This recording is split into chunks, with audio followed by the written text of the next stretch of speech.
বগুড়া কাটনারপাড়ায় ৬৪ বোতল ফেনসিডিল সহ একজন মাদক ব্যবসায়ীকে গ্রেপ্তার করেছে র্যাব ১২ সিপিএসসি বগুড়া।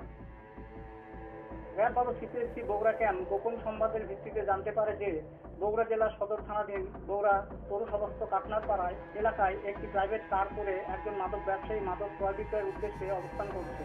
উক্ত সংবাদের ভিত্তিতে ২৬/৬/২০২৪ তারিখ সকাল ৯টা ৪৫ ঘটিকায় র্যাব ১২ সিপিএসসি বগুড়ার একটি আভিযানিক দল বগুড়া জেলা সদর থানাধীন কাটনারপাড়া গ্রামে রাস্তার উপর অভিযান পরিচালনা করে আসামি মোহাম্মদ বিপুল আফ্রিদ, পিতামিত হায়দার আলী মধু, মাতা মোসাম্মদ সাইদা বেগম, স্থান ফুলবাড়ি মধ্যপাড়া, থানা ও জেলা বগুড়াকে প্রাইভেট কার করে বিশেষ কায়দায় রক্ষিত ৬৪ বোতল ফেনসিডিল, একটি মোবাইল, একটি সিম ও ১৫,৫০০ টাকা সহ গ্রেপ্তার করা হয়। উল্লেখ্য যে ধৃত আসামির নামে বগুড়া সদর বিএমপি দারুস সালাম বিএমপি খিলক্ষেত থানায় ৪টি মাদক মামলা রয়েছে মর্মে জানা যায়।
গ্রেপ্তারকৃত আসামির বিরুদ্ধে আইনানুগ ব্যবস্থা গ্রহণের জন্য সদর থানা বগুড়ায় হস্তান্তর করা হয়েছে।